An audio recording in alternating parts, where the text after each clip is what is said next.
के live class में आज हम एमएस एक्सेल के अंदर कुछ कैलकुलेशन आपको हम बताने जा रहे हैं। कल हमने आपको जो है एमएस एक्सेल के कुछ बेसिक चीज़ों के बारे में हमने आपको बताया था। आज हम देख सकते हैं कि हमने एक्सेल सीट के ऊपर कुछ स्टूडेंट्स के नाम लिए हैं, उनका रोल नंबर लिया है और उनके math, physics, chemistry, biology, Hindi और इंग्लिश के नंबर को हमने यहाँ पे फिल कर रखा है। हमें जो कैलकुलेशन यहाँ पे देखना है, total, percentage, division, rank, grade, gift और मैक्सिमम, मिनिमम और एवरेज परसेंटेज का भी कैलकुलेशन आज हम आपको इस वीडियो में बताने जा रहे हैं। तो सबसे पहले आप देख सकते हैं कि कुछ स्टूडेंट के जो नाम दिए गए हैं और उनके जो सब्जेक्ट्स के मार्क्स हैं, इनको हमें यहाँ पे जोड़कर देखना है। तो जोड़ने के लिए आपको बता दें कि इसमें एक्सेल में बहुत सारे आपको लॉजिक मिल जाएंगे, फार्मूले मिल जाएंगे, जिसमें से हम कुछ फार्मूले आपको दिखाने जा रहे हैं, बताने जा रहे हैं। आपको यहाँ पे इक्वल साइन के साथ फार्मूले को लिखना है। मैं इसको थोड़ा सा जूम कर लेता हूँ। आप देख सकते हैं फार्मूला आपको जहाँ लिखना है वहाँ पे आपको आना है और आपको यहाँ पे क्लिक करना है। इक्वल साइन के साथ आप फार्मूले को लिखेंगे, इक्वल साइन लिखेंगे सम। देखिए और भी बहुत सारे फार्मूले हैं, मैं आपको आगे चल के बताने वाला हूँ। फिलहाल आपको यहाँ लिखना है सम और सम लिखने के बाद ब्रैकेट को यहाँ पे ओपन करिएगा। यहाँ देखिएगा आपको हिंट दे रहा है सम करने के लिए कि नंबर 1 कामा नंबर 2 कामा ऐसे ही नंबर 3। तो आपको जहाँ से जहाँ तक नंबर को ऐड करना है उस नंबर को आप यहाँ से क्या करें, सिलेक्ट कर लीजिए। सबसे इजी तरीका है कि आप ऐसे नंबर को सिलेक्ट कर लीजिए, आपको लिखना भी नहीं पड़ेगा। वैसे आप लिख सकते थे C2 colon sign S2 first cell comma last cell, आप ऐसे लिख सकते थे। आपको यहाँ पे क्या करना है, ब्रैकेट को यहाँ पे बंद करना है और जैसे इंटर करेंगे आप देख सकते हैं कि यहाँ पे सम आ चुका है। अगर हम देखिए यहाँ पे हम ऐसे भी लिख सकते थे इक्वल साइन सम और मैंने बोला कि फर्स्ट सेल जिसमें हमारा यहाँ देख सकते हैं कि मैथ का नंबर हो या फिजिक्स का नंबर हो, जहाँ से आपको जोड़ना है। यहाँ देख सकते हैं कि हमारा C2 से जो है मैथ का नंबर यहाँ पे दिया हुआ है। तो हम यहाँ लिख सकते हैं C2 कामा, आप देखेंगे D2 कामा यहाँ पे E2 कामा F2। आप देखिए जैसे जैसे सेल को आप ऐड कर रहे हो, कामा के साथ सेपरेट कर रहे हो, यहाँ देखिए वो सेल आपको सिलेक्ट होता हुआ दिखाई दे रहा है। वो पहचान है कि कोई सेल अगर छूट रहा होगा तो पता चल जाएगा। अब देख सकते हैं यहाँ पे Z2 कामा, यहाँ पे आप लिखेंगे, कामा नहीं लिखा हमने, यहाँ पे कामा लिखना था, कामा Z2 कामा यहाँ पे H2 लिखेंगे और ब्रैकेट को बंद करके जैसे इंटर करेंगे यहाँ देख सकते हैं सम निकल गया है। तो ऐसे भी हम सम निकाल सकते हैं और हमने आपको बताया कि इक्वल साइन के साथ सम और first cell dot dot last cell यानी H2 लिखिएगा, दिखेगा ऑरेंज, सेलेक्ट कर लिया गया है। ब्रैकेट को आपको यहाँ पे बंद करना है और जैसे आप इंटर बटन को प्रेस करेंगे सम यहाँ पे निकल जाएगा। एक और तरीका आप देख लीजिए, आपको लिखना नहीं पड़ेगा। मैं आपको बता दूं कि जिन संख्याओं को सम करना है उसको आप ऐसे सेलेक्ट कर लीजिएगा। सिलेक्शन करने के बाद यहाँ देख सकते हैं होम टैब के अंदर एडिटिंग का जो ग्रुप दिया गया है, इस ग्रुप के अंदर देख सकते हैं यहाँ पे एक बटन दिया हुआ है जिसको हम ऑटो सम के नाम से जानते हैं, सिग्मा का ये सिंबल है। आपको जैसे इस पर क्लिक करना होगा, जैसे आप इस पर क्लिक करेंगे आप देख सकते हैं कि उन संख्याओं का सम यहाँ पे आ चुका है। अब आपने अगर सम निकाल लिया है तो आप चाहते हो किसी तरह हम सभी स्टूडेंट्स के सम को निकालें यानी टोटल्स निकालें, तो आपको यहाँ पे कार्नर पे क्या करना है, अब देख सकते हैं माउस पॉइंटर को जब आप यहाँ पे ले जा रहे हो तो इसका रूप आप देखिए यहाँ पे चेंज होता हुआ दिखाई दे रहा है। जब ये ब्लैक कलर में चेंज हो जाए तो यहाँ पे बायां बटन को प्रेस करना है और इसको दबाए हुए उस सेल तक ले जाना है जहाँ तक कि आप सभी के स्टूडेंट्स के नंबर आपने फिट किया है। अब यहाँ पर जैसे आप छोड़ेंगे उन सभी नंबर्स को यहाँ पे सम कर देगा जिन संख्याओं को आपने यहाँ पे ले रखा है। आप ऐसे भी कर सकते थे, मैंने कहा कि उस पूरे रेंज को अगर आप चाहते हो कि एक बार में सम करें तो उस पूरे रेंज को आप यहाँ पे जिसमें सम करना है उसको सिलेक्ट कर लीजिएगा और यहाँ पे फार्मूला आप लिखिएगा इक्वल साइन सम और यहाँ पे फर्स्ट सेल यानी C2 डॉट डॉट हमने कहा S2 और ब्रैकेट को बंद कर दीजिएगा। आपको ड्रैग भी नहीं करना पड़ेगा। जैसे आप कंट्रोल के साथ इंटर बटन को प्रेस करेंगे आप देख सकते हैं कि सभी संख्याओं का सम यहाँ आ चुका है। आपको ड्रैग करने वाला झंझट नहीं पालना है, आपको बस उस पूरे रेंज को सिलेक्ट कर लेना है जिसमें आपको टोटल दिखाना है और फर्स्ट रिकॉर्ड के लिए आपको फार्मूला यूज करना है फर्स्ट सेल यानी C2 dot dot last cell S2 लिख के और कंट्रोल के साथ जैसे आप इंटर बटन को प्रेस करेंगे उन सभी सेल का सम टोटल में आपको दिखाई देने लगेगा। एक तरीका और है, मैंने आपको बताया कि अगर हम फार्मूला यूज़ कर रहे हैं, इक्वल साइन सम हम कर रहे हैं और यहाँ पे हम लिख रहे हैं C2 डॉट डॉट S2 और यहाँ पे ब्रैकेट को बंद कर रहे हैं और इंटर कर रहे हैं, हम चाहते हैं कि ऐसे ही सभी स्टूडेंट्स के टोटल्स यहाँ पे निकाले जाएँ, तो आपको यहाँ पे कार्नर पे आना है, ड्रैग नहीं करना है। मैंने आपको बताया कि यहाँ पे आने के बाद जब आपका माउस पॉइंटर इस तरफ बदल जाए तो यहीं पे आपको डबल क्लिक करना है। डबल क्लिक करते ही आप देखेंगे कि सभी स्टूडेंट के टोटल यहाँ पे दिखाई देने लगे हैं।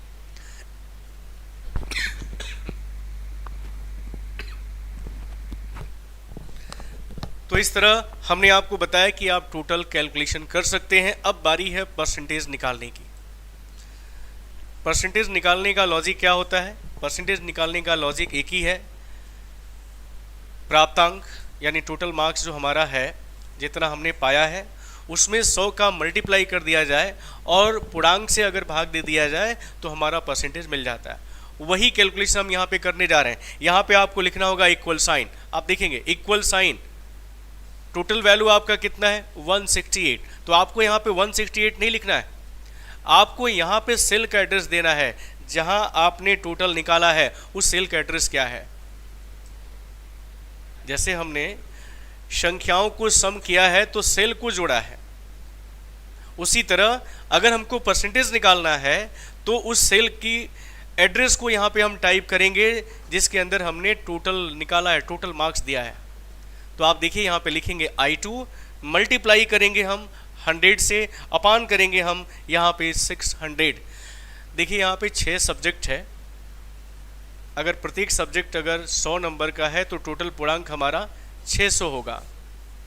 तो आप देख लें अगर 50 का है तो 300 होगा, सीधा सीधा।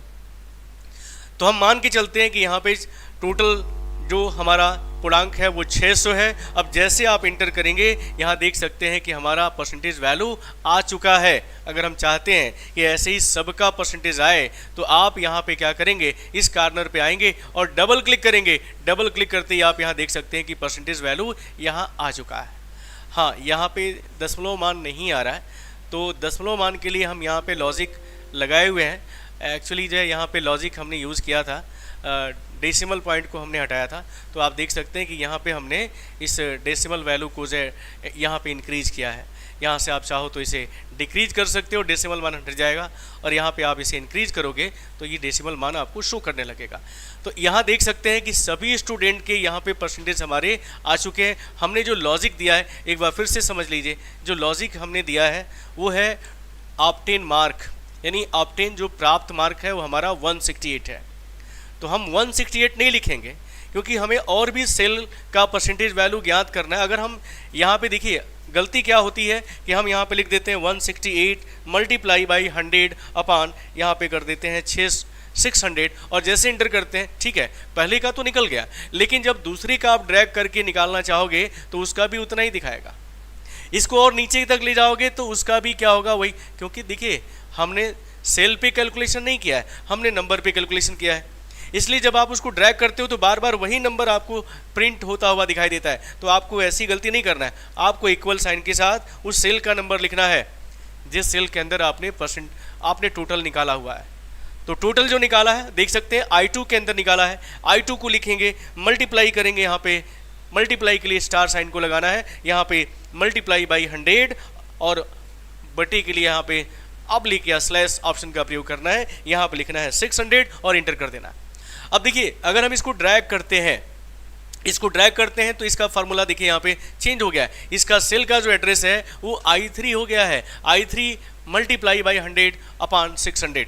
इसी तरह अगर आप इसको और नीचे तक ड्रैग करके ले जाते हो तो I3 की जगह क्या हो जाएगा, I4 हो जाएगा, और I4 के लिए कैलकुलेशन देखिए यहाँ पे हुआ है। इसलिए मैं आपसे कहूँगा कि आप कभी भी सेल का एड्रेस लिखिएगा, न कि वैल्यू लिखिएगा। वैल्यू लिखेंगे तो आपने देखा है गलती होगी, लेकिन मैंने आपको बताया कि आपको क्या करना है, आपको वैल्यू नहीं बल्कि उस सेल का एड्रेस लिखना है जिस सेल के अंदर आपने उस कैलकुलेशन के द्वारा जो है उस वैल्यू को आउट किया है। तो यहाँ पे मैंने क्या लिखा है, I2 लिखा है। अब यहाँ कार्नर पे आपको आना है और कार्नर पे आपको डबल क्लिक कर देना है और इस प्रकार आप पाएंगे कि सभी की परसेंटेज वैल्यू यहाँ पे निकल चुका है। अब हम आते हैं डिवीजन ज्ञात करने के लिए। डिवीजन के लिए हमको लॉजिक देना है, वो भी आपको थोड़ा समझना पड़ेगा। जिस तरह हम लोग लॉजिक डिवीजन के लिए देखते हैं कि अगर 60% से कोई अधिक पाया है तो हम कहते हैं कि फर्स्ट डिवीजन है। 45 से कोई अधिक पाया है, 60 से कम पाया है तो हम कहते हैं सेकंड डिवीजन है। 33 से अधिक पाया है, 45 से अगर परसेंटेज कम है तो हम कहते हैं थर्ड डिवीजन है। और अगर किसी का परसेंटेज 33 से कम है तो कहते हैं कि फेल है। इसी लॉजिक को हम अपने इस एक्सेल सीट के ऊपर प्रयोग करने जा रहे हैं। अब ध्यान से देखिएगा, मैं थोड़ा सा इस चीज़ को आप समझने की कोशिश करिएगा। मैं इस लॉजिक को यहाँ पे सेट करने जा रहा हूँ। मैं थोड़ा सा इसको जूम कर लेता हूँ। आपको यहाँ इक्वल साइन देना है। इक्वल साइन के साथ आपको लॉजिकल कंडीशन इफ़ का यूज़ करना है। इफ़ मतलब होता है यदि। जैसे हम कहते हैं कि यदि परसेंटेज 60 से अधिक है तो डिवीजन क्या होना चाहिए, डिवीजन क्या होगा, फर्स्ट होगा। अगर 60 से कम है, 45 से अधिक है तो डिवीजन क्या होगा, यदि 45 से कम है, 33 के बराबर या 33 से अधिक है तो हम कहते हैं कि थर्ड डिवीजन है। और यदि इफ 33 से कम है तो क्या है, फेल है। उसी लॉजिक को हम यहाँ पे प्रयोग करने जा रहे हैं। ये लॉजिकल कंडीशन होता है, लॉजिकल फार्मूला है इफ, यदि। ध्यान दीजिएगा, J2 जिसमें हमारा परसेंटेज है, परसेंटेज के आधार पे हमें डिवीजन को निकालना है। तो हमने कहा यदि J2 का मान ग्रेटर देन इक्वल टू कितना है, 60 है। देखिएगा लॉजिक को, तो कामा डबल कोटेशन में आपको यहाँ लिखना है FIRST, डबल कोटेशन को बंद कर दीजिएगा। पूरा लॉजिक यही है कि यदि J2 का मान क्या है, 60 है, तो डिवीजन क्या होना चाहिए, फर्स्ट होना चाहिए। कामा अगर ऐसा नहीं हुआ तो अगला लॉजिक इफ J2 का मान ग्रेटर देन इक्वल टू 45, तो डबल कोटेशन में यहाँ पे आपको लिखना होगा second, double quotation comma if यदि J2 का मान ग्रेटर देन इक्वल टू क्या होगा, 33 होगा, तो कामा डबल कोटेशन क्या होगा, डिवीजन थर्ड होगा, कामा डबल कोटेशन। कामा और डबल कोटेशन का ध्यान रखिएगा। इसमें गलती हो जाएगी अगर आप कामा को पहले लिख देते हो या डबल कोटेशन को पहले लिख देते हो, बीच में लिख देते हो। उसका लॉजिक कंडीशन थोड़ा सा समझना है कि कामा कहाँ लगेगा, डबल कोटेशन कहाँ लगेगा। मैसेज जो लिख रहे हो उस मैसेज को आपको डबल कोटेशन में प्रिंट करना। आप देखिए यहाँ पे ये मैसेज जो दिया जा रहा है, इस मैसेज को डबल कोटेशन के अंदर लिखना है और फिर अगला जो लॉजिक आप यूज़ कर रहे हो वो कामा के साथ सेपरेट किया जाएगा। तो बस वही चीज़ है, यहाँ पे थर्ड हो गया। अब आप देखें यहाँ पे, यहाँ गलती हुई है, यहाँ पे आपको क्या करना है, यहाँ पे डबल कोटेशन लगाना है, फिर कामा को लगाना है। अब यहाँ पे फिर से हम इफ कंडीशन को लगाएंगे। इफ यदि J2 का मान लेस देन है, केवल लेस देन, क्योंकि 33 से लेस देन होगा तो वो क्या माना जाएगा, फेल माना जाएगा। तो आप यहाँ पे कामा डबल कोटेशन में यहाँ पे लिखेंगे FAIL, डबल कोटेशन को यहाँ पे बंद करिएगा। ब्रैकेट को देखिए, जितने ब्रैकेट आप खोल रहे हो इफ कंडीशन में, जितने ब्रैकेट आप लगाए हो, ओपनिंग ब्रैकेट जितने भी लगाए हो उतने ओपनिंग ब्रैकेट को आपको बंद करना होगा। यहाँ देखिए, गिन ले, 1 2 3 4 ब्रैकेट आपने खोले हैं। चारों ब्रैकेट को यहाँ पे 1 2 3 4 को बंद करना होगा। और जैसे इंटर मारेंगे यहाँ पे डिवीजन आपको दिखाई दे रहा है। डिवीजन फेल दिखा रहा है। क्यों दिखा रहा है, क्योंकि परसेंटेज क्या है, 33 से क्या है, कम है। इसीलिए आप देख सकते हैं कि डिवीजन फेल दिखा रहा है। इसी तरह अगर आप इसको नीचे की तरफ ड्रैग करते हो तो ये डिवीजन क्या होगा, यहाँ पे फर्स्ट होगा। क्यों फर्स्ट होगा, क्योंकि परसेंटेज 60 से अधिक है। इसी तरह आप इसको ड्रैग करके ले जाते हो और इसी तरह डबल क्लिक कर देते हो तो सभी की डिवीजन यहाँ पे आप देख सकते हो, सभी की डिवीजन यहाँ पे आ चुका है। हाँ, अगर हम वैल्यू को चेंज करते हैं, आप देखना बाबू, अगर हम वैल्यू को चेंज करते हैं यहाँ पे, अगर हम यहाँ पे मैथ का नंबर मान लीजिए हम 40 कर देते हैं, देखना आप लोग, तो जब मैथ का नंबर हम चेंज करेंगे तो टोटल बदलेगा, टोटल बदलेगा तो परसेंटेज बदलेगा, और परसेंटेज बदलेगा तो डिवीजन यहाँ पे बदलता हुआ आपको दिखेगा। मैं यहाँ पे इंटर करता हूँ और देखिए अभी भी 31% हुआ है। टोटल तो बदला, परसेंटेज भी बदला, लेकिन अभी भी परसेंटेज क्या है, 33 से कम है, इसलिए डिवीजन फेल दिखा रहा है। चलिए हम इस 10 को जो फिजिक्स लिखा हुआ है यहाँ पे भी हम 50 कर देते हैं और इंटर किया। अभी देखें क्या हुआ। अभी टोटल हमारा देख सकते हैं 228 हो चुका है, परसेंटेज जो है 38 हो गया है, और डिवीजन क्या है यहाँ पे आप देख सकते हैं, डिवीजन थर्ड हो गया है। तो क्या देखा आपने, हमने अगर सब्जेक्ट के मार्क्स को बदला है तो टोटल बदला, टोटल बदला तो परसेंटेज बदला, और परसेंटेज बदला तो डिवीजन भी आपको यहाँ पे बदलता हुआ दिखाई दे रहा है। तो आपने क्या देखा कि हम अगर वैल्यू को चेंज करते हैं, वैल्यू को अगर बदलते हैं तो हमें डिवीजन टोटल बदलता हुआ दिखेगा, परसेंटेज बदलता हुआ दिखेगा, और उसके आधार पर जब परसेंटेज बदलेगा तो डिवीजन भी बदलता हुआ आपको दिखाई देगा। मेरे ख्याल से आपको ये लॉजिक समझ में आ गया है कि डिवीजन कैसे निकाला गया है। डिवीजन सिंपल जो हम लोग लॉजिक यूज़ करते हैं उसी लॉजिक को हम यहाँ पे अप्लाई कर रहे हैं अपने एक्सेल सीट के ऊपर से, कि हमारा परसेंटेज अगर 60 से अधिक है तो डिवीजन फर्स्ट हो, हमारा परसेंटेज अगर 45 से अधिक हो तो सेकंड हो, और हमारा परसेंटेज अगर 33 से अधिक हो, 33 के बराबर हो तो थर्ड होगा, और अगर हमारा परसेंटेज अगर 33 से कम है तो फेल होगा। इसी लॉजिक को, इसी कंडीशन को हमने अपने इस एक्सेल सीट के ऊपर प्रयोग किया है। तो मेरे ख्याल से आपको दिक्कत नहीं होनी चाहिए, समझ में आ रहा होगा कि ये कंडीशन आपको कैसे प्रयोग करना है। अब हम आते हैं अगला जो कॉलम आप देख रहे हैं, रैंक निकालने का है। रैंक यानी स्थान। आपको यहाँ पे दिया गया कि कुछ जो स्टूडेंट्स आपके यहाँ पे दिए गए हैं उनके जो परसेंटेज निकाले गए हैं उनका हमें रैंक भी निकालना है, स्थान निकालना है। आपने देखा होगा अभी नेट का एग्ज़ाम हुआ है, इसमें रैंक निकला था। रैंक यानी हर एग्ज़ाम में लगभग जो है रैंक निकाले जाते हैं, क्लास में रैंक कौन सा है, स्थान कौन सा है। तो उसी तरह अपने हाई स्कूल इंटर का एग्ज़ाम में भी देखा जाए कि पहला स्थान किसका था, दूसरा स्थान किसका, तीसरा स्थान, ऐसे आपने देखा होगा। उसी तरह अगर आपको यहाँ पे कुछ नंबर दिए गए हैं और कहा जा रहा है उनके परसेंटेज दिए गए हैं, जिसके आधार पे आपको बताना है कि रैंक इनका क्या होगा। तो सिंपल सा तरीका है, मैं आपको बता दूं कि एक्सेल के अंदर ये फार्मूला दिया हुआ है। आपको यहाँ इक्वल साइन लिखना है रैंक, देख लीजिए RANK, ब्रैकेट को आप यहाँ पे ओपन करिएगा, सॉरी यहाँ ब्रैकेट को ओपन करिएगा। देखिए नंबर पूछा जा रहा है, तो नंबर में जहाँ परसेंटेज आपने निकाला है उसी सेल को आप यहाँ पे सिलेक्ट करिएगा। सेल को सिलेक्ट करने के बाद देखिए रेफरेंस ऑर्डर पूछा जा रहा है, तो कामा करिएगा, और कामा करने के बाद देखिए आप लोग यहाँ पे इस पूरे रेंज को आप सिलेक्ट कर लीजिएगा। मतलब इस पूरे रेंज में से जो पहला नंबर है पहले सेल का, उसका कौन सा स्थान है। अब देखिएगा मैं आपको समझा रहा हूँ, ब्रैकेट को यहाँ बंद करिएगा।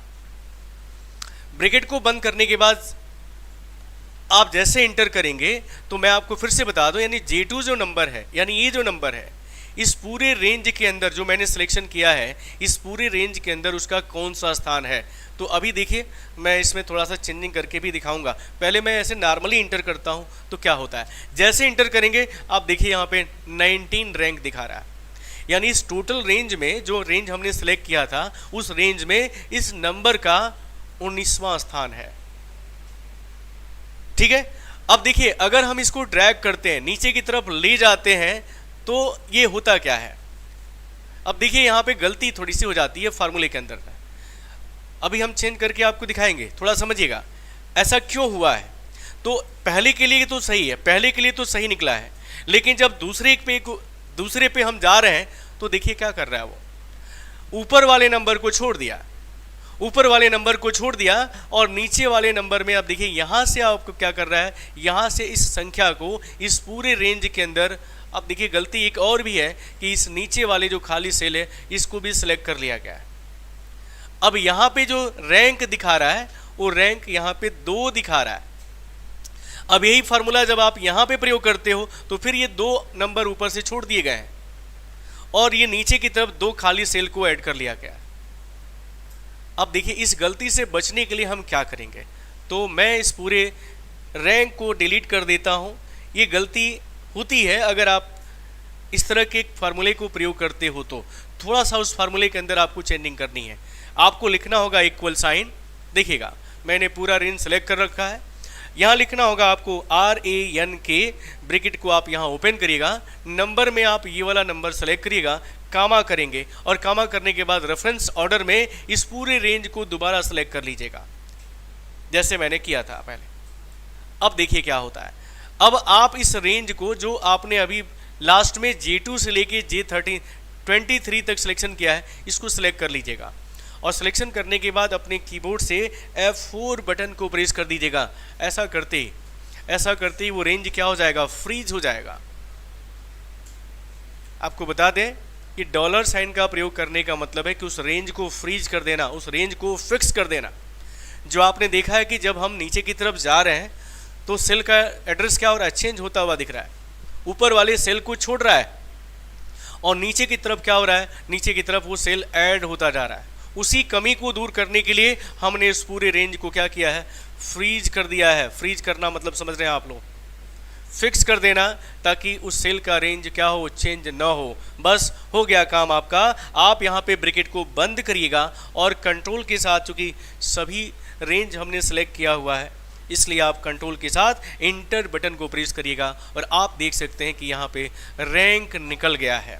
और जो पहले गलती आपको दिख रही थी अब वो गलती आपको यहाँ नहीं दिखेगी। आप देखें यहाँ पे पहले वाले के लिए तो सही है, 19 पहले भी आया था, अभी भी 19 आपको शो कर रहा है। लेकिन अब आप देखें यहाँ पे दूसरे के लिए क्या हुआ है, दूसरे वाले के लिए ये नंबर है और रेंज क्या है, ये रेंज यहाँ से सिलेक्ट कर रहा है और कहाँ तक, यहाँ तक। जबकि पहले जब उस रेंज को फिक्स नहीं कर रहे थे तो क्या कर रहा था, ऊपर वाले को छोड़ दे रहा था, बोलिए, और नीचे की तरफ एक एक्स्ट्रा सेल को ऐड कर ले रहा था। अब आपका रेंज ये सही निकला है, फार्मूला आपका लॉजिक आप देख रहे हो। अब अगर आप यहाँ पे क्लिक करते हैं तो देख सकते हैं कि इस नंबर को इस पूरे रेंज के अंदर चेक किया जा रहा है कि इसका रैंक क्या है। इसी तरह हर नंबर को आप यहाँ पे देख सकते हैं, हर नंबर का इस पूरे ऊपर वाले नंबर में क्या स्थान है वो आपको यहाँ पे शो किया जा रहा है। तो इस तरह डॉलर साइन प्रयोग करने का मतलब आप समझ गए हो। अगर डॉलर नहीं लगाते हो तो क्या गलती होती है और डॉलर अगर लगाते हो तो क्या कंडीशन बनता है आपके इस रैंक वाले फार्मूले के अंदर, तो आपको ये समझ में आ गया होगा। रैंक भी आप यहाँ पे निकाल सकते हो। अब बारी है ग्रेड निकालने की। ग्रेडिंग सिस्टम भी आज आप देखें एग्ज़ाम में लगभग हाई स्कूल, इंटर या किसी भी एग्ज़ाम में जाइए, आज ग्रेडिंग सिस्टम का इस्तेमाल किया जा रहा है। यहाँ तक कि अगर आप SSC एग्ज़ाम देते हो उसमें भी आपका ग्रेडिंग सिस्टम है। तो उसमें आपने देखा होगा कि अगर 85 नंबर से अधिक पाता है व्यक्ति जो है स्टूडेंट, तो उसको यस ग्रेड मिलता है। या हाई स्कूल, इंटर में भी आपने देखा होगा कि ग्रेडिंग सिस्टम है, तो उसमें पीछे रिजल्ट के पीछे लिखा होता है कि कितना से कितना % पाने वाले को कौन सा ग्रेड दिया जा रहा है। यानी इतना से इतना के बीच में पाने वाले को A, A1, B1, C1, ये सब आपको ग्रेडिंग सिस्टम में देखने को मिलता है। कुछ ऐसा ही लॉजिक हम अपने इस सीट के ऊपर भी प्रयोग करने जा रहे हैं। चलिए हम मान लेते हैं कि 85% से जो अधिक पाया है उसको S ग्रेड दिया जाता है, 75 से अधिक पाने वाले को A ग्रेड, 65 से अधिक पाने वाले को B ग्रेड, 55 से अधिक पाने वाले को C ग्रेड, 45 से अधिक पाने वाले को D ग्रेड, 33 से अधिक पाने वाले को E ग्रेड और 33% से कम पाने वाले को F ग्रेड दिया जाए। चलिए इसी लॉजिक को हम ग्रेडिंग सिस्टम में इस्तेमाल करने जा रहे हैं। तो हम यहाँ पे इक्वल साइन का प्रयोग करेंगे। जो भी लॉजिक आपको लगाना है वो परसेंटेज के आधार पे ही लगाना है। डिवीजन भी हमने निकाला है, अभी रैंक भी निकाला है, अभी हम ग्रेडिंग सिस्टम जो है करने जा रहे हैं तो वो भी परसेंटेज के आधार पर ही निकाला जाएगा। तो आइए हम यहाँ पे लिखेंगे इफ़ कंडीशन। जब एक से अधिक बार आपको यूज़ करना हो तो आप इफ़ लिखेंगे। यहाँ पे इफ़ लिखिएगा। इफ़ लिखने के बाद आप लिखेंगे क्या, J2।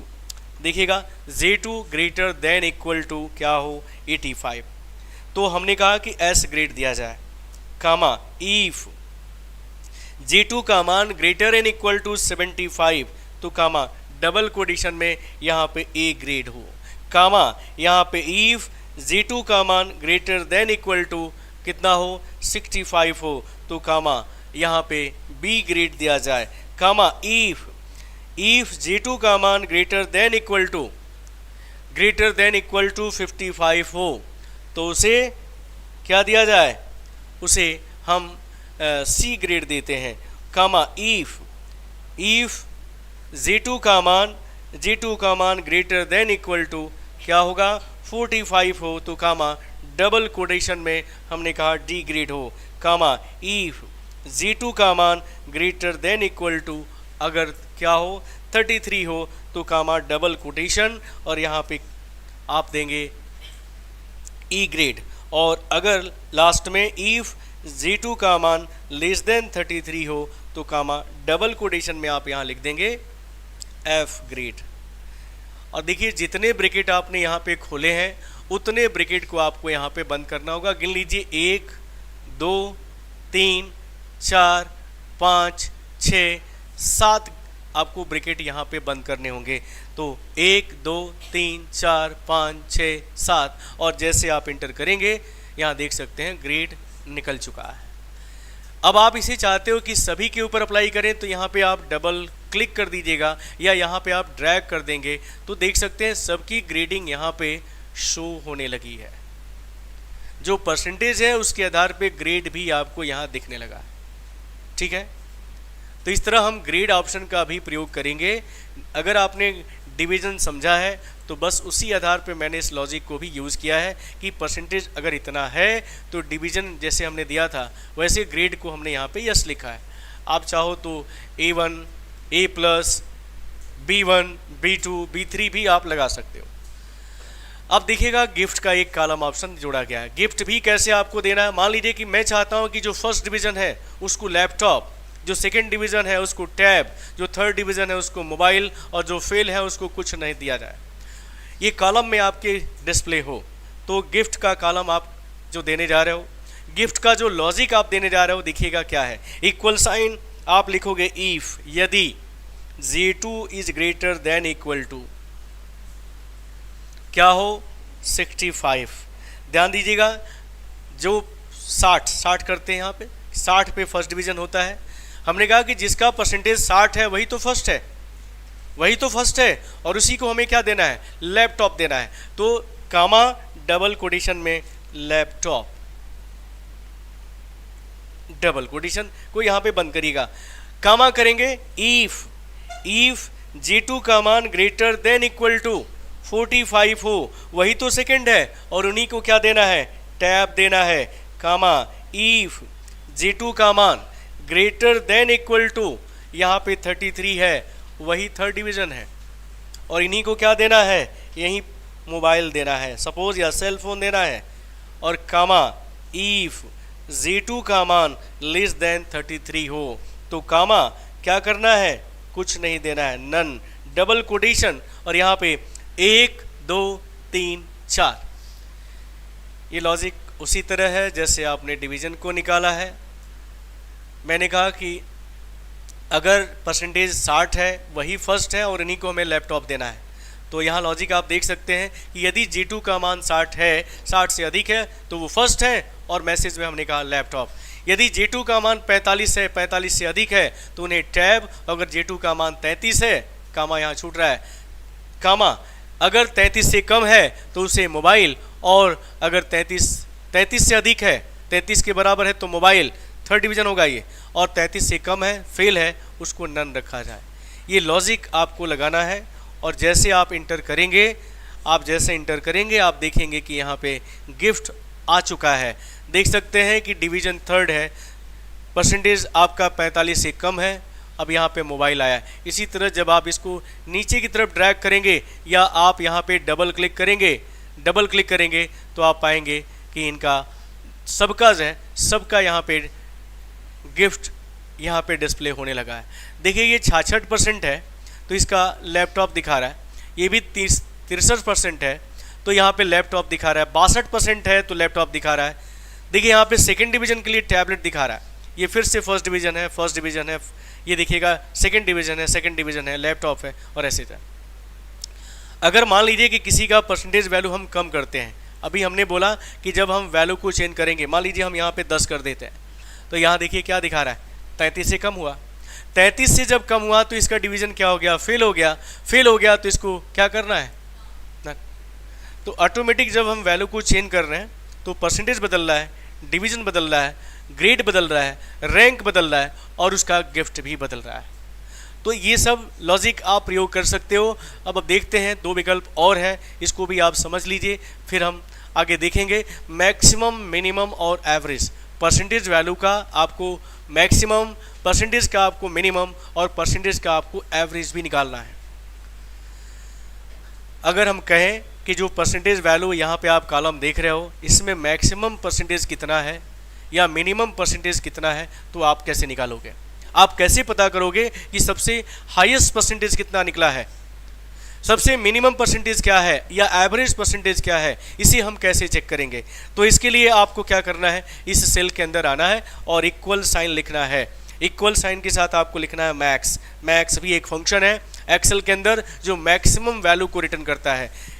दिए गए रेंज के अंदर मैक्सिमम वैल्यू क्या है उसको ये कैलकुलेट करता है। तो आप यहाँ देखें, अब देखें यहाँ पे आपको हिंट दे रहा है, मैक्सिमम निकालने के लिए कह रहा है कि नंबर 1 कामा नंबर 2। तो नंबर लिखने के बजाय आप उस पूरे रेंज को सिलेक्ट कर लीजिएगा जिसमें आपने परसेंटेज दिया हुआ है। तो मैं इस रेंज को सिलेक्ट कर लेता हूँ, देख लीजिए यहाँ पे इतना तक। इतना सिलेक्शन करने के बाद आपको क्या करना है, ब्रैकेट को यहाँ बंद कर देना है। अब जैसे इंटर करेंगे, अब यहाँ देख सकते हैं कि मैक्सिमम परसेंटेज 71.17 आपको दिखा रहा है। हाँ, इसको ड्रैग नहीं करना है।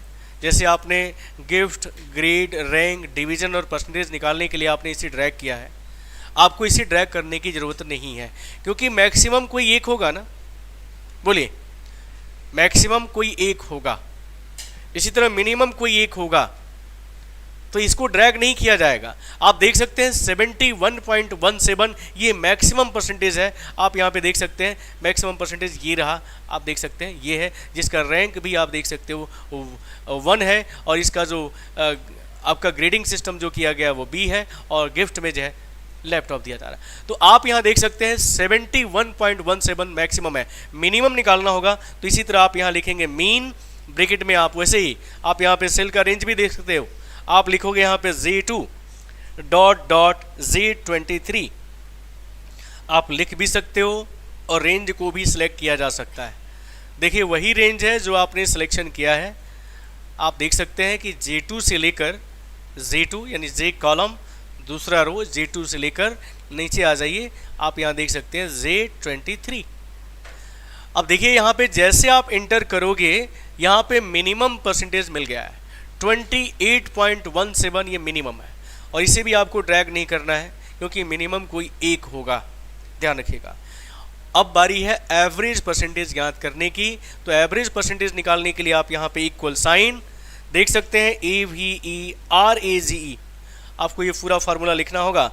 ब्रैकेट को आप यहाँ पे ओपन करिएगा, नंबर 1 की जगह आप लिखेंगे J2 और नंबर 2 की जगह लास्ट सेल का एड्रेस डॉट डॉट और यहाँ पे लिखेंगे J23 और ब्रैकेट को आप यहाँ पे बंद करिएगा। बंद करने के बाद जैसे आप इंटर करेंगे एवरेज में पूरा एवरेज लिखा जाएगा। मैक्सिमम और मिनिमम में आप मैक्स और मिन लिखेंगे, जबकि एवरेज के लिए आपको पूरा एवरेज स्पेलिंग लिखना पड़ेगा। देख लीजिए स्पेलिंग AVERAGE और उस रेंज को जिसके अंदर आपका परसेंटेज वैल्यू दिया गया है। तो बस इतना लिखना है और लिख के जैसे आप इंटर करेंगे यहाँ देख सकते हैं कि एवरेज परसेंटेज आपका मिल गया है। उन सैकड़ों, हज़ारों और लाखों स्टूडेंट का अगर आपको एवरेज परसेंटेज निकालना है कि कितना एवरेज परसेंटेज बना है तो आप निकाल सकते हो, इस फार्मूले का यूज कर सकते हो। इसी तरह मिनिमम परसेंटेज क्या है, मैक्सिमम परसेंटेज क्या है, ये सारा कैलकुलेशन आप आसानी से कर सकते हो। आपने देखा कि ये सब चीज़ें एक्सेल के अंदर कितना ईजी हम कर ले रहे हैं, हम निकाल ले रहे हैं, क्योंकि देखिए total, percentage, division, rank, grade, gift, maximum, minimum और एवरेज निकालना अगर ये दिया जाए और मैनुअल तरीका अगर हम यूज़ करते हैं तो बहुत ही समय लगेगा। मैंने कहा एक का टोटल निकालिए, नीचे की तरफ ड्रैग कर लीजिए, डबल क्लिक कर दीजिए, सबका टोटल निकल जाएगा। एक का परसेंटेज निकालिए और क्या करिए, आप डबल क्लिक कर दीजिए, सबका टोटल निकल जाएगा, परसेंटेज निकल जाएगा, डिवीज़न निकल जाएगा। एक चीज़ आप देख लें, और अगर हम इसमें नए रिकॉर्ड को ऐड करते हैं, थोड़ा सा समझ लीजिए इस चीज़ को, मैं इसको, अगर इसमें कोई नया रिकॉर्ड आप ऐड करते हो, देखेंगे आप लोग मैं आपको दिखाना चाहता हूँ। मान लीजिए कि हमने इसमें कोई नाम डाला, आप देखें